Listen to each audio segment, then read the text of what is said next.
What is happening, team? Today is Adventure Code's 3rd birthday. So me and Tom are going to be sitting down today and we're just going to talk through Adventure Code from the beginning. How it's going to go is we're going to basically introduce how it was founded, what inspired it. We're then going to go into community connection coaching and then go through, well, what we offer basically. And then finishing up with some of our most memorable success stories. So, Tom, my first question to you today is, how was Adventure Code founded and what inspired it? So yeah, Adventure Code started from just simply a love of hiking. How I found hiking really was I was always going out drinking all the time, every single weekend, and I used to enjoy it, but I had something telling me that I needed to do something else of a weekend as well. So I'd done the odd hike with my dad, and his mates over the years, so I thought I'd give, Snowden or something a go. So I remember doing it once, and then the following weekend I'd done it again, and then again, and realised how I could feel myself feeling healthier and happier, but still, feeling the same person as I was, still the same kind of Tom, but just with a new outlet of enjoyment. So what led from that, I was going on my own originally, and then a couple of friends would start to come with me. Now we ended up, I was obviously, they were relying on me to find the routes, they were relying on me to get us up and down, and we kept finding ourselves, or every now and then we'd find ourselves in a sticky situation with bad weather, lack of gear, lack of experience. And then there was one serious time where we were on the top of the Glitters, and we couldn't see a thing. It was like 60-mile-per-hour winds, and the lads were just looking at me as in like, go on, what are we meant to do here? And it just was a wake-up call to them learn about navigation. So I'd done my navigation course, done my mountain leader course, and then that was when I kind of realised I had a proper passion for taking people out into the mountains. So again, on the back of that, it was Adventure Code formed. So I created an Instagram page, and I'd had the Instagram page for a short while. And I was just putting pictures up of my own adventures, just past adventures or current adventures I was doing. And then obviously once I'd done my mountain leader training and stuff like that, I then decided, to start taking groups out. And that's what I did. And that is literally how we started. For the people that don't know, what does the mountain leading involve? Because obviously it's not just like with two lads who love the mountains and it's like, everyone come along with us. It's like there has been a lot of hard work and that going into, well, becoming a mountain leader. So what is that? Yeah, so like I touched on, is to become a mountain leader, you have to do your mountain leader training, and then you have to do your mountain leader assessment. Now, I had done a navigation course before, and then during my navigation course, it was the woman on there was like, she was probably trying to take money off me, to be fair, thinking back, but she was like, oh, you'd be a good mountain leader. So I'd done my mountain leader training then. Now that is a 5 or 6 day, I'd say quite intense. It is definitely intense, actually. Days away in Wales that entails more navigation, day and night navigation, which is two completely different things, obviously. And then you do like your emergency rope work in case there's any accidents or emergencies. Touch wood, we haven't had any yet. And then obviously your expedition. Have I missed anything else there? With that, it is mainly that you do your rope work, and then river crossing as well, so that's your training. Now, in order to do your training, you have to do 20 quality mountain days before you can even apply for your training, which is 20 days out in the mountains. Now, it's not just walking up Snowdon up a normal path; it's walking in, different terrain, having to navigate through different weathers and stuff like that. You have to do that before you can apply for your training. Then after your training, you then have to get... It's another 20. Is it another 20? 40 QMDs. I was going to say 40 extra then, but it's another 20 then. QMDs again, quality mountain days, before you can take your assessment. Now, you know, obviously you've got your experience of navigation then, your group, being in a group, this and that. So getting out and using them tools that you learn on your training for these next 20 quality mountain days. Night navigation and stuff. Yeah, these are, you know, you'd have to go through that process then. So it's quite a long process, definitely. But then your assessment is, you know, I felt confident going into the assessment, but that's where, you know, you'd either pass, well, you'd obviously pass or fail pretty much, don't you? Yeah. And that's over six 6 days, days. yeah. So that again is the same process, but this time you're getting assessed. So you'll get assessed quite a lot on just navigation alone. And they don't actually tell you, do they? If No. how you've got If on you've there gone and then. wrong or- So they'll say, go to this point or whatever, and you'll go there, and then they'll go, okay. And it's like, it's a proper daunting experience when it does it, you know, even if you feel there's a lot of confident, technical it gets stuff you. to it though, isn't there? Like obviously hold like your bearings and you Yeah. know all your steps and your timings and stuff like that. So obviously that's included, and then you've got your expedition again. So which is where you go out to do your night nav, your wild camping. That's for 2 nights. So along that whole process, it's a long journey. You know what I mean? And but well worth it when you pass. It's fun now. Yeah, it is by the fun. way as well. Yeah. It's enjoyable, but then on the backside of that as well, you're also not only is it making you a competent mountain leader, competent enough to take other people on the mountains. Yeah. But it's also just sort of fueling the passion that you've already got for the mountains and teaching you more course, about yeah. it. And then you've got to do your first aid as well. So, you know, I learned so much on my first aid because it's all new. You know what I mean? And that's what's good about doing the mountain leader assessment and qualifying as a mountain leader is you do have to tick all these boxes. You know what I mean? And you know, getting your insurance and stuff like that. There is a lot that goes into it. Like you said, than us just 2 lads taking people out. You know what I mean? Yeah. And touch wood, we haven't really had any mad ones. Might have had the odd thing, but nothing too dangerous. But you know, that's what you learn as a mountain leader is you do your best to not get yourself in them situations in the first place. Yeah. Now that like the ball's been rolling now for 3 years, obviously, when you very, very first set out with this, what at that point 3 years ago did you imagine that 3 years down the line would look like? To be completely honest, I didn't expect anything like this. I didn't even plan to charge, you know, or make money. I didn't do any of it to create a business. I'd done it, like I said, because to understand and learn more about, you know, safety, navigation, and to understand more about being a mountain leader. So the money never came into it at all for a long time. I used to, when I started taking groups, I used to just get a bit of money to cover my costs, and that was it. And then obviously it just built and built and built, but it was purely, you know, there was never a plan. There was never a, you know, idea of this is going to be a business. You know, it was never ever that, to be fair. And it's only as it progressed, it was sort of like light bulb. Wow, this is turning into a business here. Do you know what I mean? Yeah.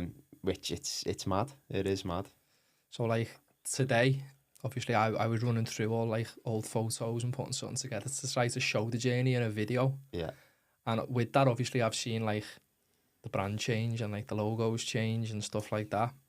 Now something that's always remained the same was the idea of, well, it hasn't actually, it started off, you know, right now it's connection, Community connection, coaching. But to begin with, it was...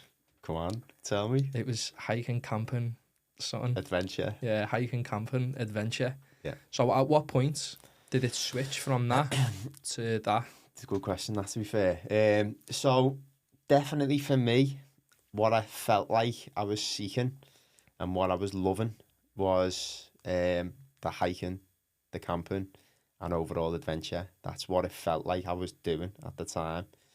And that's where I was getting my enjoyment from. But what I realised along the journey was that me as a person was the fundamentals or the foundations of who I was and or who I am, sorry, were more led from my passion was actually community. You know, I actually enjoyed, I could be anywhere in nature, not necessarily hiking. It was being around community, being around like-minded people. So community. Then being into my meditation, breath work, and sort of spirituality, it was about the grounding. So it was connection. So that was another thing that kind of come to me on my journey of it's community that I love. I love bringing people together. It's connecting with each other for one, but connecting to nature and to ourselves. That was the other thing that I realised. That's what it was more. It was more than just a hiking, camp and adventure. It was the community, the connection. And then on the back of that, it was also the coaching. Like the amount of conversations I was having at the time, and yourself being in it now, there's a lot of coaching involved in the people we take out. Whether it's self-development, giving them pointers, tips, stuff like that. So it just made sense to change the brand or change the name to Community Connection Coaching because they all fit in perfect. And I'd say it means more than 3 words, mean more to me than just hiking, camping and adventure. They're very like surface. They're like on the surface. But actually, it's like whenever we like meet and we're talking about like what's to come next, or we're trying to think of decisions on what we're doing, it's always, right, where does this fit in with community connection coaching? Yeah. So much so now that like every decision we make, just naturally, it's like, right, where does the community fit into that? How is that? Where does the connection fit into that? And it's like, it's almost just like, they are the solid foundations of Adventure Code now. That's it. That's what I've found is the work that we actually do now. It's automatically them 3 words come into play all the time anyway. So it's almost as if you reverse engineer what we do, they're the 3 words that you'd get out of it now. Do you know what I mean? Yeah. And like you said, the big point was the camping, adventure, and hiking were just the surface level things. And it's like any journey, you think you get to a certain point and it's like you were doing it for that, but then there's always another layer to it. And that's what, that's where you see the depth then of Adventure Code. It's more than just hiking. It's more than just camping or adventure. It's what it is now, community connection coaching. Yeah. And it's the avenue of the hiking, the adventure and the camping. They're sort of like the tool which allows the community connection and coaching to happen. Because at the end of the day, community connection coaching, if you then want to summarize that again, ultimately it's about creating a space which is to help people in one way or another. Which I know is like a deep value of your own, is to try to help us. That's exactly what it is though. It's the tools. So you hit the nail on the head. They are just tools. It's an outlet. So nature is our tool to connecting people, to letting people get together. It's a tool that we use because that's where, like for me, speaking for myself, that's where I found a passion from. I felt called to do something different than just going to the pub to have fun, which I did, but I also found another outlet, which was nature, mountains, and there we were. So let's get into the benefits of nature, mountains, because although obviously we've just mentioned there that the hiking, the camping, the adventure are tools, but at the end of the day, those tools, they come along with amazing benefits to anyone that decides to use them. Now, what are the benefits of adventure? What are the benefits of the mountains, being outside in nature, connecting to nature, connecting to others? What are the benefits to a human? I think to begin, I'd say there's benefits for everybody going out in nature to begin. I think cutting straight to the point though, for me and for our community, is we're from a busy city.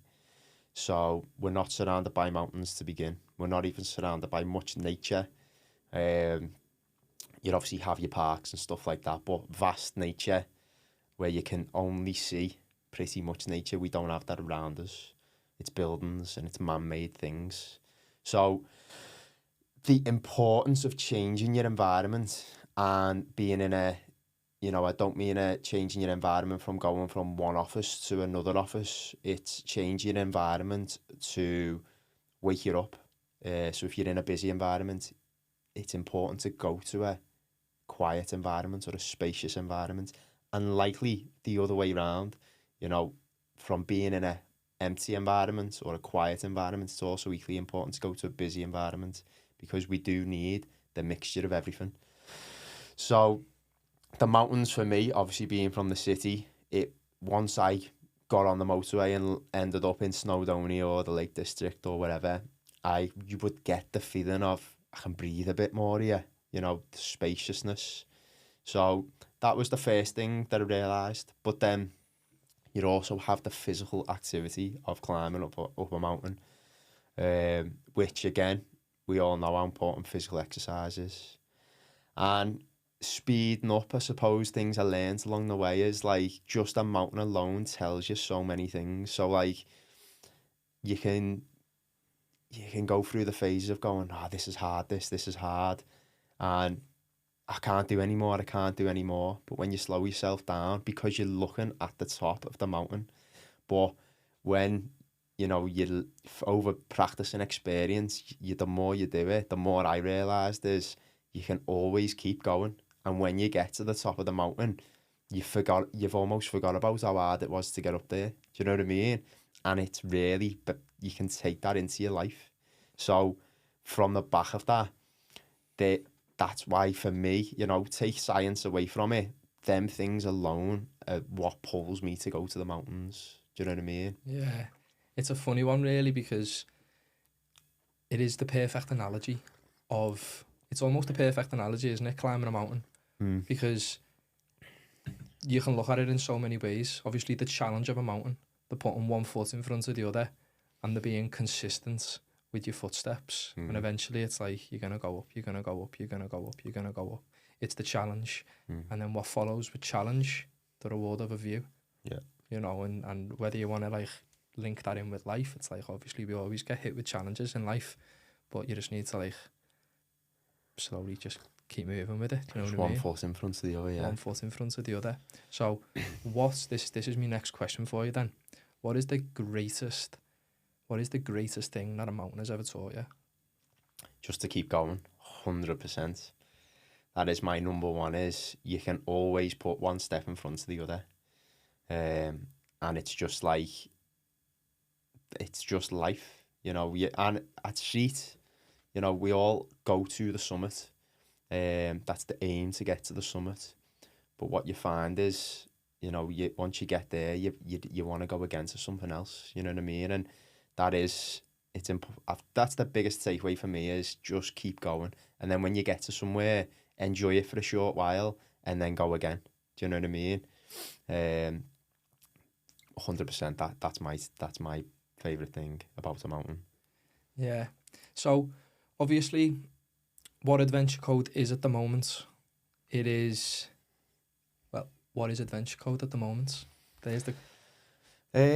What is Adventure Code at the moment? Because what I'm going to go into next is basically, you know, I don't want to call it a service. Is it a service? Like, what is it that Adventure Code offers? And we're gonna run through those. Do you know what I mean? So like, to start off with that, what is it that we offer, and then we'll dig deeper into that. So what we offer at the moment is, obviously, we have our monthly guided hikes. We have our challenges, which is like the Nationals, the Yorkshires, Lakes 10 and 10. And we've got Kilimanjaro as well. I suppose they're the events that we offer. We have the Run Club every week, and then we've got the Adventure Code Academy now, which is more self-development focused outside of the mountains. So they're the things that we offer, but there's far more involved, and everyone will know who's been on our stuff that there's far more involved in that. So they're the services that we offer, but what's inside them services are far more than what they say on the outside, I'd say. Yeah, because basically how how me and yourself sort of met was on a journey of self-development.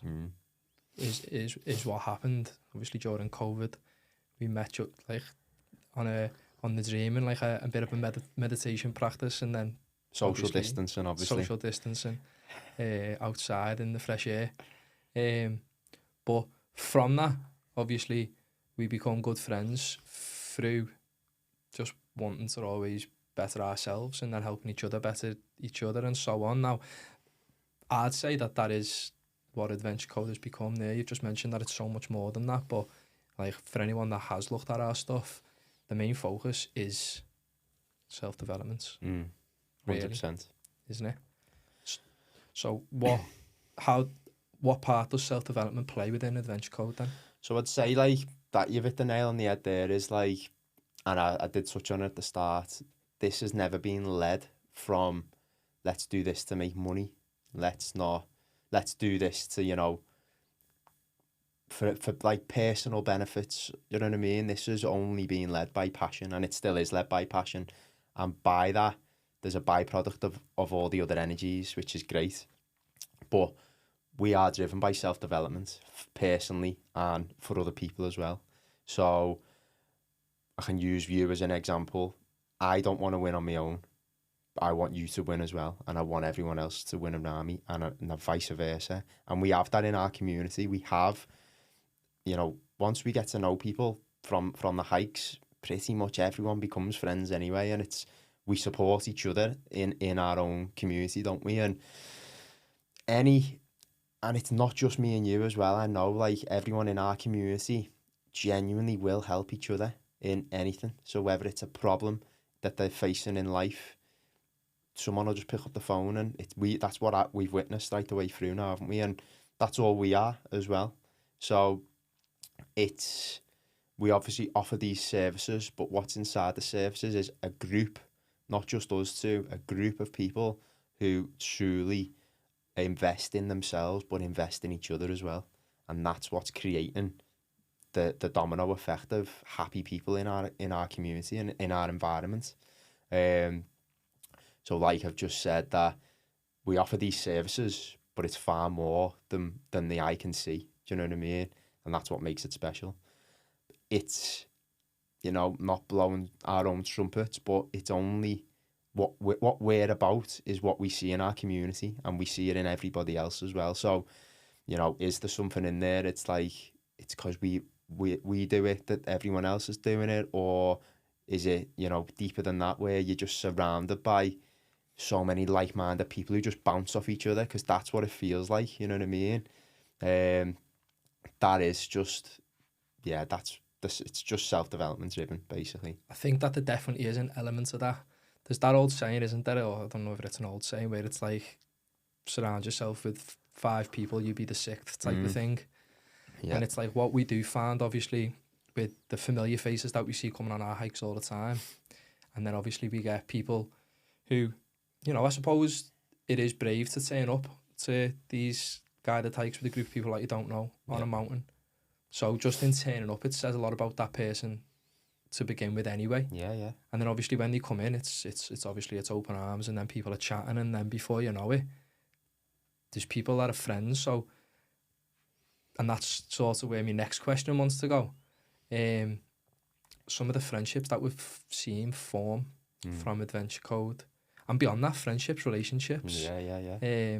Obviously, Chris and Rach. Yeah. That story. Yeah. Do you want to just draw on that quickly? Yeah, definitely. I'd touch on what you're saying there though as well, with like, obviously we have people who come on their own, and a lot of people originally have come on their own, and then you see maybe 2 months later that they're out with each other, that they've out with new people that they've met on the hikes, that they've come on to our hikes, and you know, that feeling is like unbelievable. Do you know what I mean? Seeing that is a very common thing now. You know, obviously we're 3 years in today, and it's a common theme of seeing people not knowing each other a couple of months ago coming on the hikes, feeling scared, or anxious or nervous about coming on the hike on their own.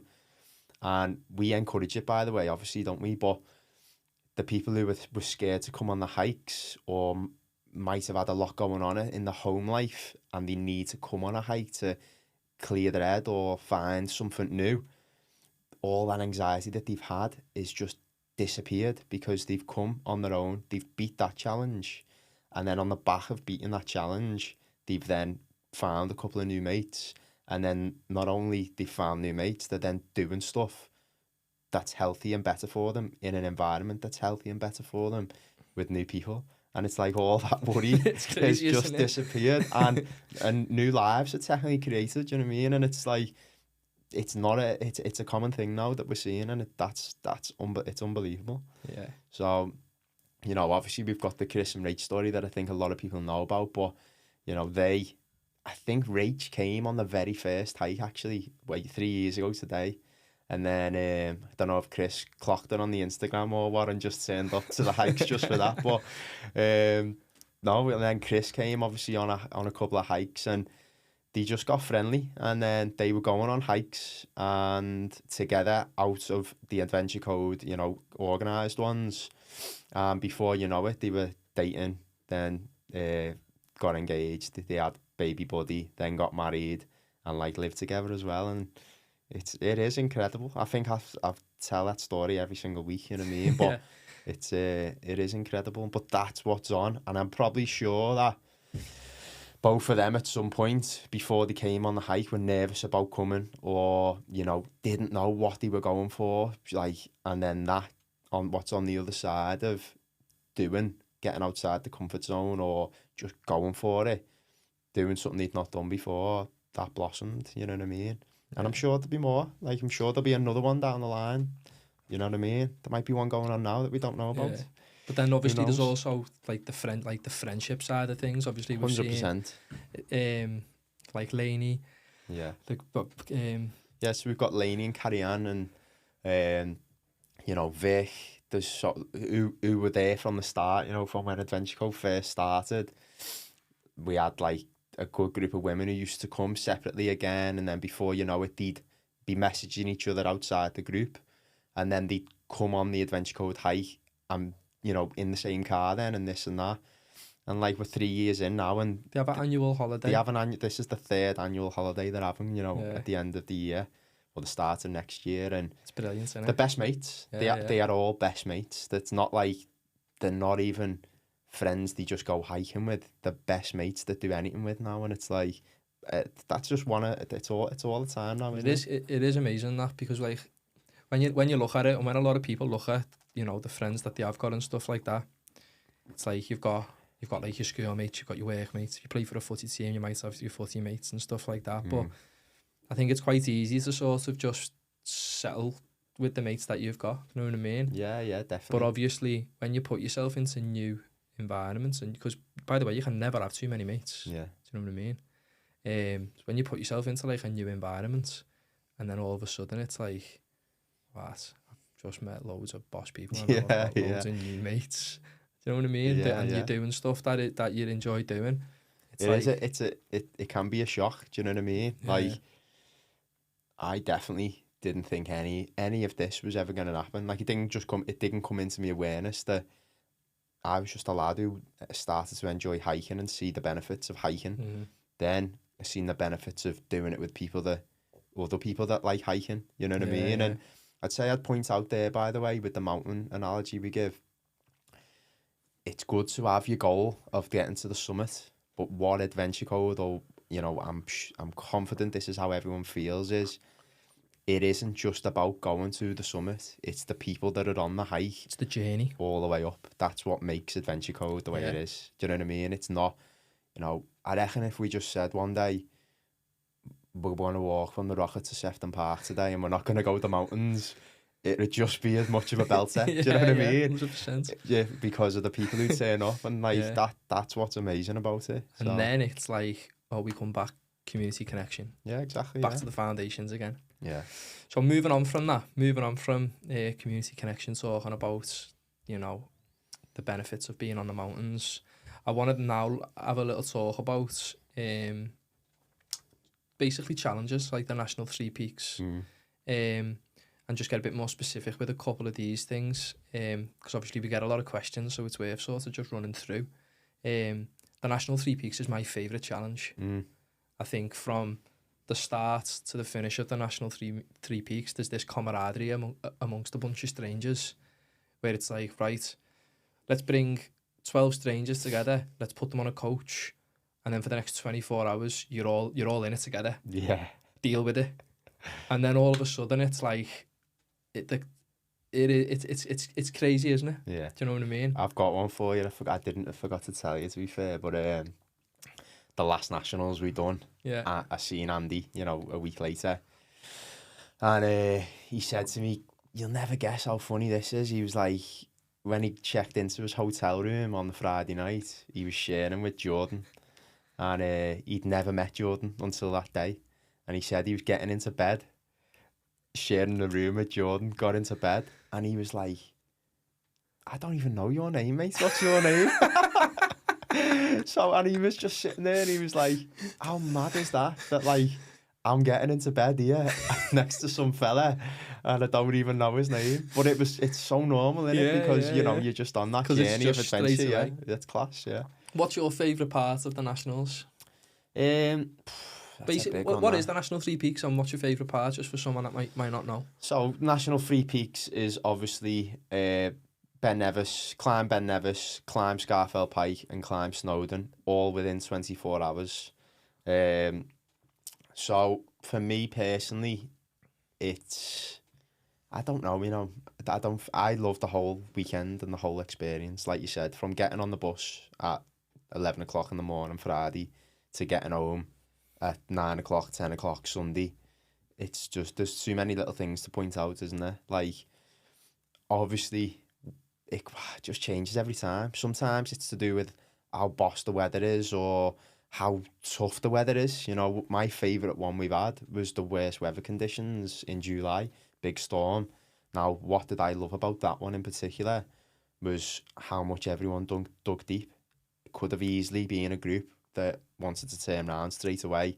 And, you know, seeing a group doing the National Three Peaks in any weather, in the sun, in just cool weather, whatever is tough physically, but to then have the solid challenge of beating down hail, wind, rain, all the way through the challenge, getting on the bus soaked, having to get changed, and then put your wet shoes and wet socks back on to go back out.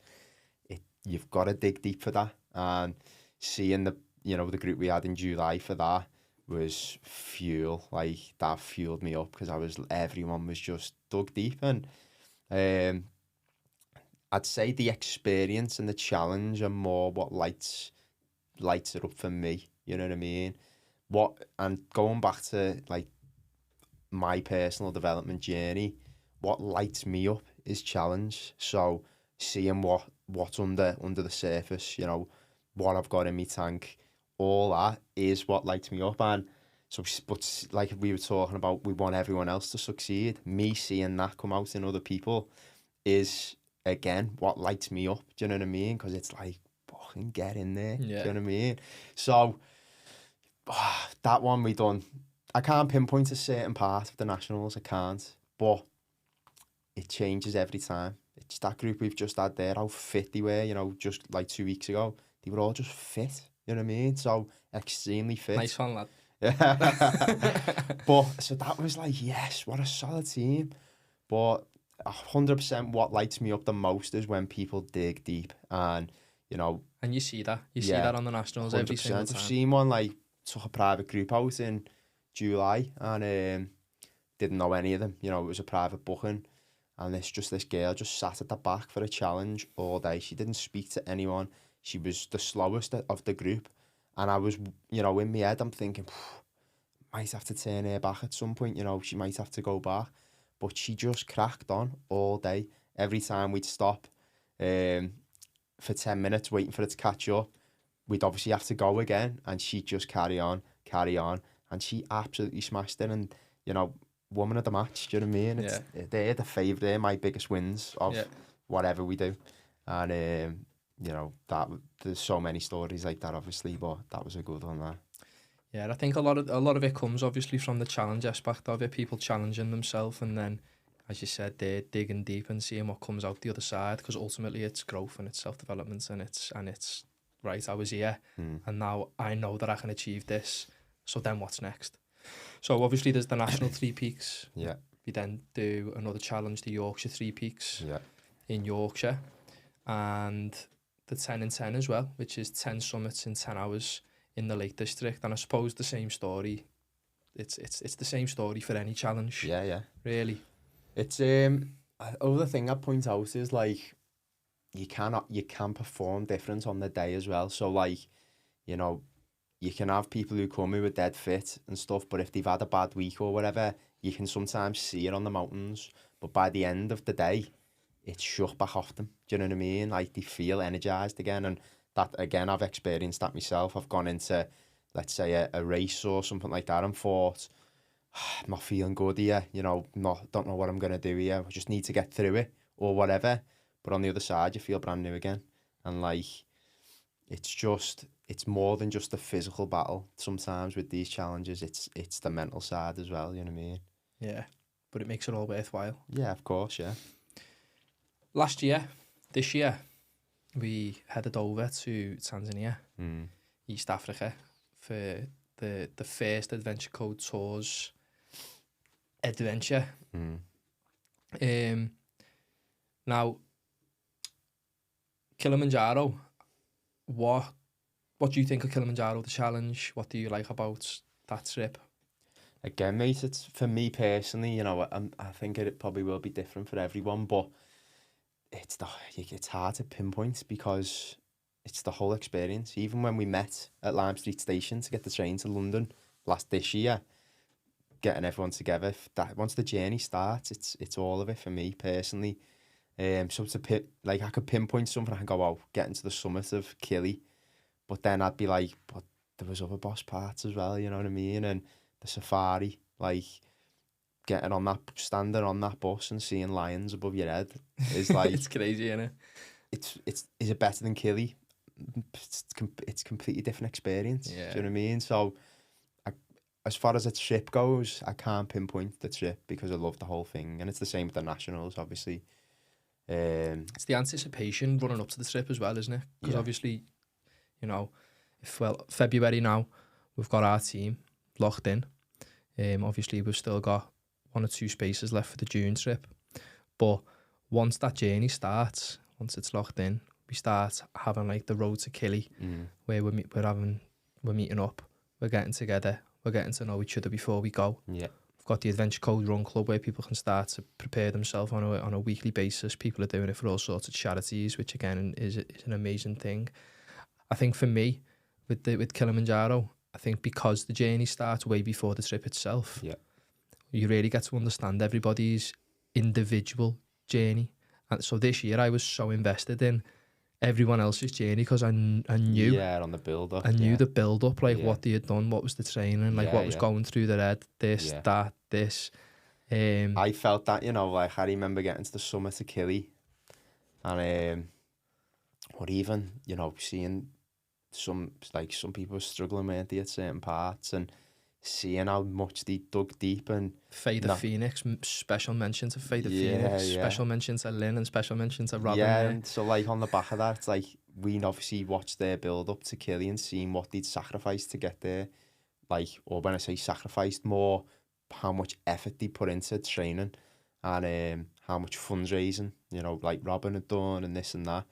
So seeing how much it meant to them to get to the summit. Now, if we hadn't had the build-up that we'd had or didn't have the build-up that we do, it wouldn't be the same experience. Do you know what I mean? Yeah. So that's on our part. I love that part of it as well. So like you've just said, it's not just the 2 weeks we're away for. It's the 6, 7, 8 months before we go. Do you know what I mean? And I think that's what makes us different to other companies without sort of like bigging us up too much. Big us up, lad. Big us up, lad. But at the end of the day, the reality of it is, because Adventure Code is run by like community connection coaching, obviously, like when you book onto these trips, it is everything that comes before it as well. It's not like, oh yeah, book onto a trip and then we'll see you at the airport. Yeah, yeah. Do you know what I mean? And, Yeah. and no one knows each other, and it's like, oh, what's happening? My name's Chris. What's your name? Mm. It's like you're already going as friends. It's mad, innit? You already know each other. It's like, imagine if you could arrange with all the lads from school, right? What we're gonna do this year is all of us are gonna go to Kilimanjaro and we're gonna climb it. Yeah. It doesn't happen. No. But we create, like, that's created with Adventure Code Tours. Like, you're going together. What's on the back of that is how Adventure Code started. It's only because we do things that we would want ourselves. So I wouldn't want to, I have done, by the way, booked. I went to Mount Subcal in North Africa, highest mountain in North Africa. And I booked on through like a company and just met, loads of strangers over there and had a great time. Do you know what I mean? But it was I don't speak to, any of them anymore. And like, we've just gone our separate ways. But with the way we do things, everyone's like getting like proper mates before they go.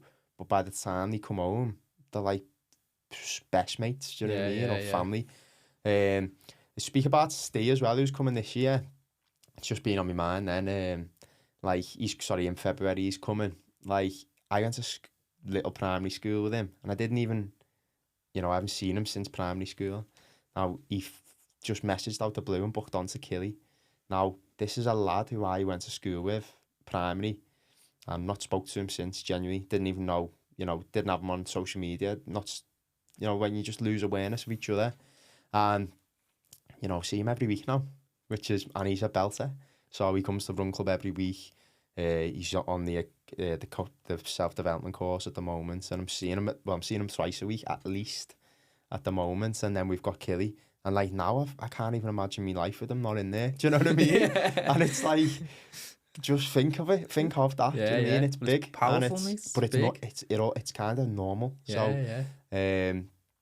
It's class. Like, and I just against Steve, like he speaks to all different people now who are, who were going to Killy or who were on course and this and that, and it's like he's telling me what other people are getting up to in the community, and it's just mad, mate. Yeah. It does blow my mind. So obviously on the back of the talk about the challenges there, we've obviously now got every Wednesday, Sefton Park, 6 till 7, with the help of Mapped Fitness, our good mate. What a guy, by the way. Yeah, unbelievable. Yeah, he's sound and he's so knowledgeable at what he does. I do believe he's absolutely brilliant at the work that he does. Do you know what I mean? And we're very lucky to have him on board with us. Just sources that 5 later, Tom. Yeah, sources that flim later, lads. Yeah. No, but basically, talk us through a little bit about mountain training on a Wednesday. What's the purpose of it? What does it involve? Who can come? So we put this on again to give the community a weekly consistent opportunity to get fit or fitter for the mountains. We have, all sorts of different people coming on the monthly walks who want to, they hear a lot of people about doing the challenges and stuff like that, but they want to do the challenge, but they don't think they're fit enough. So, the weekly run club's there for people who want to get fitter and give themselves confidence to do the challenges. So it's there for that purpose, but it's also, it keeps your hand in the mix. Do you know what I mean? Like, it's fun. So it's not like a normal session. I benefit massively from it because, if I've been in work in the day and driving home, if I was to train on my own, maybe I might not fancy it. But now I'm going to run club with all the community and with you and Tom, it's fun. You know what I mean? And he puts us through our paces. So, and it's there for anyone. Like, you only run to your ability. So that's what's good about it. Yeah, it's not A to B running. So it's not like we're starting in Sevy Park and we're running to Caldies or anything like that. It's the way Tom sets it up is it enables everybody to be within the class together. We set it up with cones, so people go at their own pace. If you're faster, then you might run past another person, but it doesn't matter because it's just you be you. It's about you turning up and you're becoming better than what you was the last week, fitter, faster, stronger. And the main thing about it is it's just weekly accountability. Yeah. It's weekly accountability amongst good people who want to see you win. and it's meeting new people and making friends along the way and just having fun and enjoying the process of training, which you then see the benefits of when it comes to the mountains and challenging yourself and pushing you in that sense and getting all of the benefits from that as well. 100%. So yeah, mountain training, it's been a brilliant addition to what we offer, definitely. Yeah. And I'd definitely recommend anyone who's on any of our challenges or any of our hikes or any of our walks or got anything to do with the Venture Codes, come along and check it out for yourself. Yeah, man. Where I wanna sort of go next with it, then obviously we spoke a lot there about you know, like the social side of Adventure Code. We spoke a lot then about like the challenges and stuff like that. But ultimately, one of the main points of Adventure Code and what sort of keeps it going is coaching. Yeah. Whether that's coaching on the mountains or whether that's coaching off the mountains. Obviously, you've now got a self-development breathwork course. You do your one-to-one coaching as well. Do you want to talk to us a little bit about that in the Adventure Code Academy? Yeah, so I think it is a huge part of me, definitely, the coaching. But it is huge part of Adventure Code as well.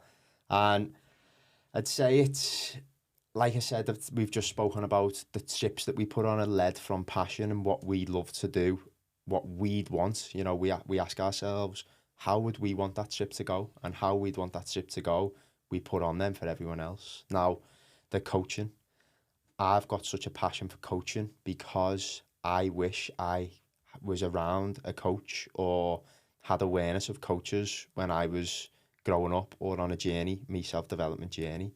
Now, I was probably a bit unaware that there were coaches out there and went on my own journey, you know what I mean? But now it's like I've got tools that I can offer to people. We both, you know, offer on the mountains as well. But taking away from the mountains and the coaching side, I've done my breathwork course. And then, obviously, all the energy that I've put into my own self-development over the last seven years. Vipassana. Yeah, me Vipassana earlier this year, yeah, which was madness. All of that has led to me wanting to share that and pass that on to everyone else. And it's just the exact same process of wanting to share the mountains and share community and connection. I also want to share what I know to be true and what I know to benefit the people around me. And that's where the coaching aspect came in. And yeah, it's brilliant, mate. It absolutely is brilliant. The course that's, you know, been going now for a good few months is it's incredible. And like, again, not to blow my own trumpet, it's tools that, again, that I use all the time. Yeah. I can't speak highly of it enough myself. Obviously, I was on the first one. You was, yeah. And obviously everything that you learn from that, you know, the daily habits, you know, the importance of morning routine, definitely the importance of consistency when it comes to your actions and stuff like that. The course was powerful. It taught you a lot about self-reflection as well. The importance of being like, right, like, how do I feel? What's going on in my life right now? What do we need to do next? Yeah. You know, it's about like digging deep into yourself. And then obviously the breath work plays a huge part in that. Breath work during the course, but then that's why we also do breath work on the mountains, which I don't think we've actually spoke about yet. No. So, again, the reason why we brought the breathwork into the mountains was because we can also go into the mountains with a lot of the city energy still. So, you know, we may leave a busy city to then come to a spacious place like the mountains, but we can also get lost in talking about the city again. Do you know what I mean? Like I do it, you know, we all do it. But that's why it's such an important part to do the breath work and the meditation in the mountains, because it does give us that reminder and that chance to ground and remember where we are, you know, how lucky we are to just be here in the mountains. And it's a huge part of me, and I know it's a huge part of you. So, you know, it's also as if like I'd want it, so that's why we do it, isn't it? Do you know what I mean? It's funny, like when we get people on the mountains and on the hikes who have never done it before. And, you know, it's almost like when we're like, right, we're going to have a sit down. You know who you are. We're going to do a 10-minute breath work here, and people are looking at each other as if to go, really, yeah? But then they do it. Yeah. And then it's like, You know, it's almost like you don't want to call it breath. Like it's almost like you don't want to like label it as that because people go, "Oh, breath work, it's like a hippie thing." Yeah. It's not. It's just sitting with yourself in silence for a minute. Yeah. And everyone should do it. It doesn't matter who you are. It's like give your mind a break. Like touching on that, I was that person. You know, when I used to hear the word meditation, I'd just think of a Buddha sitting on a mat with, you know, a bald head and a massive belly, like, and it's. And I used to think, why would I ever want to do that? Like, I want to go to a boozer with my mates, and that's it. I don't want to sit on my own on the floor, focusing on my breath. Like, that was my mentality until, you know, I had a bit of an awakening, and it was like how beneficial it is for me. And now on the other side, you know, I couldn't imagine my life without it, you know, without the breath work and the meditation. And I actually call it mainly breath work because the word meditation scares people a lot. So I usually now lead with, we're going to do some breath work because it's getting a lot more popular, I think, and especially through like people knowing about Wim Hof and stuff. Breath work, the word breath work, I think, is starting to become a bit of a cool word. So I tend to stay off the meditation word now a little bit and just say breath work because they do kind of come in hand during your session, you know what I mean? Absolutely. And I think that definitely now plays a huge part in, you know, in Adventure Code because, 100%. yeah, again, it's a tool. So the mountains is a tool, going outside is a tool, hiking's a tool, challenging yourself's a tool, breathwork's a tool, surrounding yourself with people, speaking to new people. It's all of these things that ultimately create this experience of Adventure Code. Exactly. So you said to me before, can you pinpoint something about the Nationals or Killy? But it's all these things in between that make the experience. Do you know what I mean? And I can't pinpoint things on our days or our trips because it is the experience. It's not just a hike. It's not just climbing Kilimanjaro. It's everything that goes into it, you know. And I mean that's what it's all about, you know. It's everything. It's transformative. That is a major word that I think they'd use. On the back of that, what I want to now speak about is just to highlight one or two success stories. People who have, you know, committed themselves to Adventure Code as a whole, and we've sort of seen from that, you know, major developments and major changes. Anyone come to mind for you that you'd like to share? I feel like there's so many, mate. There is so many. So I'd hate to just say a couple, and then because there is so many, but you know, we've had a lot of people come with zero experience in the mountains, and which is completely fine. That's what we're here for, guides. But seeing the people who have had no experience, then, you know, turn up to a few mountain walks, take a few challenges on, it's watching that journey. It's like there is plenty of people now who it's happened to, you know what I mean? So watching that journey right the way through, because that's what we do. We do watch it, don't we? You know, it's not like, well, that's it. I don't even know what I'm saying there. Crop that one, yeah. Yeah. So we watch the journey from them having no experience, being unconfident, this and that, to taking on challenges. And then some people have been to Killy, and so they stand out to me the most. I could name a few. Should I name a few or what? Yeah, name a few. Yeah. So we've got Jen, obviously. She booked Kilimanjaro before she'd even climbed one mountain. Yeah. Which I thought at the time was a bit mad to do. But, you know, she smashed Kilimanjaro. Do you know what I mean? And it was within a year, wasn't it? Hang on a sec. Before that, though, she'd done the Yorkshire Three Peaks, got to the second peak, and then couldn't continue anymore. Yeah. And then after that, was so consistent with the training. Yeah.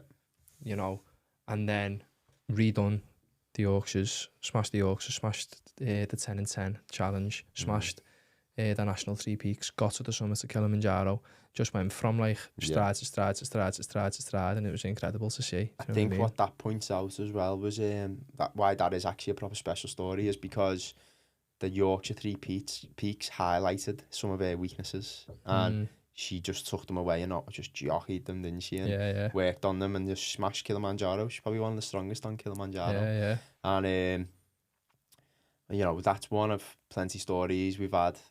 Who have we had? Julie recently has been majorly Julie's is a consistent. belter. I had a boss one there that comes to me and it's disappeared. It's gone. It's gone. There's battery loads. Success stories though, and obviously, you know, there is plenty of them. And, you know, with the idea of the success stories, like what it comes down to it is, you know, just seeing people digging deep into themselves, which was one of the main reasons why you said, you know, you like certain challenges. Yeah.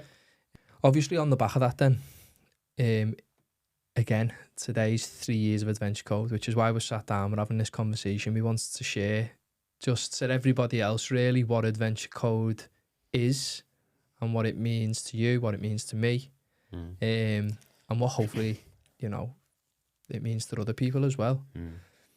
Over these past 3 years and the journey that has been, like, what lesson have you learned? What have you learned from the journey of day one Adventure Code to 3 year Adventure Code? Bloody hell, lad. It's a tough one, that, really, like, or it's a big one, I'd say. I've learned so much along the way, so much about myself, so much about, you know, other people as well, by the way. Other people have helped me understand things more. But I'd say my biggest takeaway or lesson is that you don't need to know exactly how things are going to plan out. You don't need to, like, I definitely am, you know, I'm confident that it's good to have a plan of action. Like, I definitely teach my clients, write some goals down, you know, set some things in place. But I did not have a goal for Adventure Code when it first started. My meditation sparked the idea, you know, of doing something better for myself, going out into the mountains, you know, this kind of thing.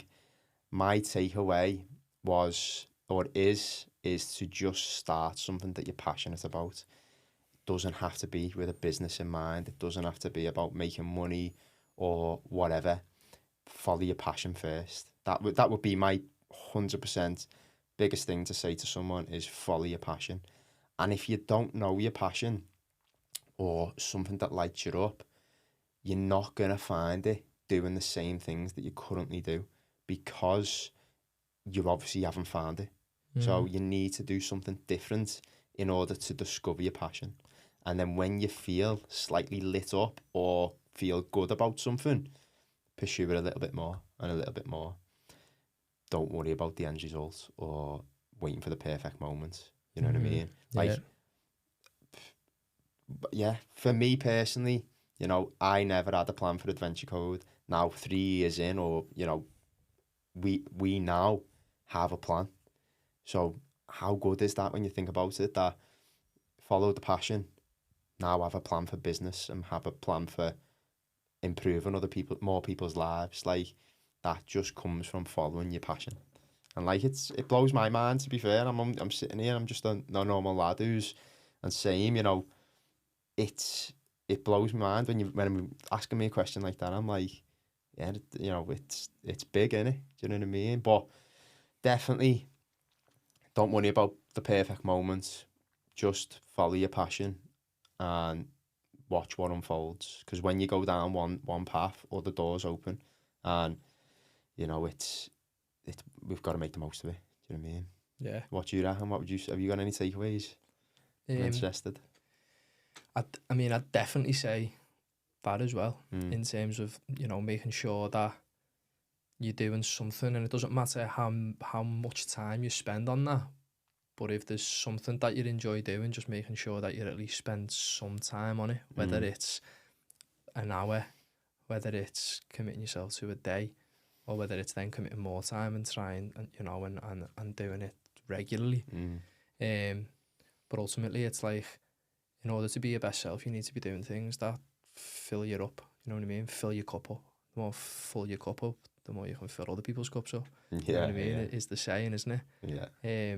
But obviously, on the back of that, obviously, with Adventure Code, and us going on our hikes and stuff like that.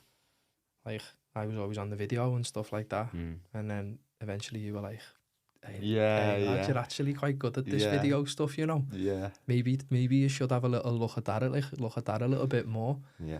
And then on the back of that, I was like, oh, sound, bought camera, this, that. And then ended up quitting my other job. And now it's like, spend all my time doing adventure code and videography. Camera you know what I mean? jockey. And love it, do you know what I mean? Yeah. And we're sitting in your podcast studio. Yeah, I'm sitting in the podcast studio, so... Journey that, like, it? Yeah. But obviously, you know, what that has all come from is exactly what you've just said there, in the sense of, like, if there's something that you're passionate about, just taking action on it and then moving with it.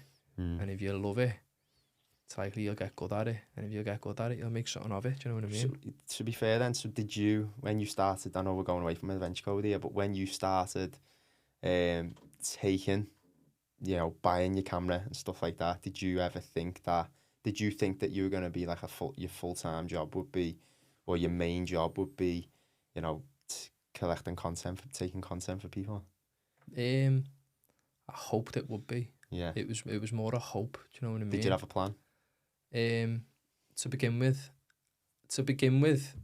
yeah. To begin with, I didn't have as much of a plan as what I've got now. Yeah, exactly. But to begin with, it was like, right, what is the next logical step? The next logical step is, right, if I'm going to take this seriously, well, I need a camera to start with. So you were moving step by step, weren't you? Step by step.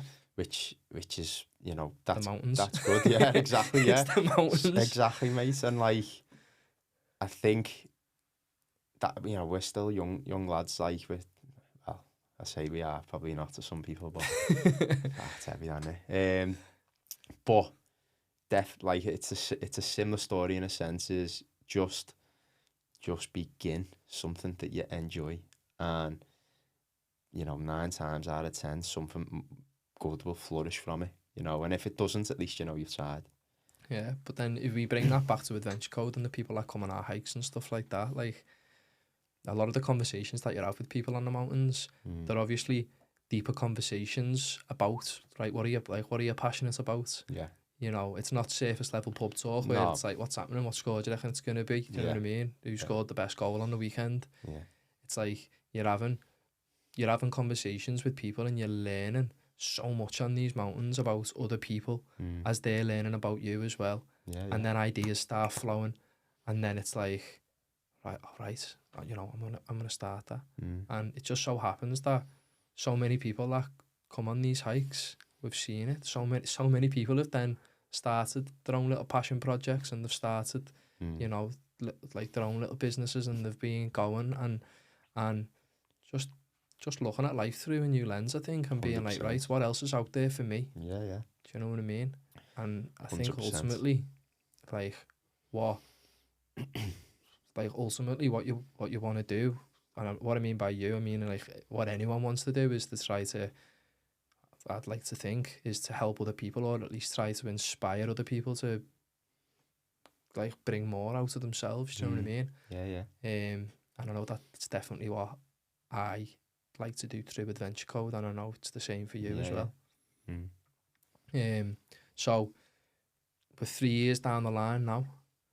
To finish off now, do you want to have a little look at that camera and address the camera and sort of just say to the camera, like, a thank you? What's your message now, 3 years into the people that have been on this journey, would you? It's mad. Like, obviously it's a huge, massive thank you to everyone. Thank you to you, lad, because, you know, since you come along, Adventure Code's just gone next level, you know what I mean? So a thank you to everyone. I feel like we should both be doing this, really, but definitely a huge thank you to everyone. Like, of course, we facilitate the hikes, you know, we and the other adventures, but it wouldn't be the same without you. Every single person, and I mean every single person that we've had on the hikes is just always added their own energy. Do you know what I mean? To the camera, lad.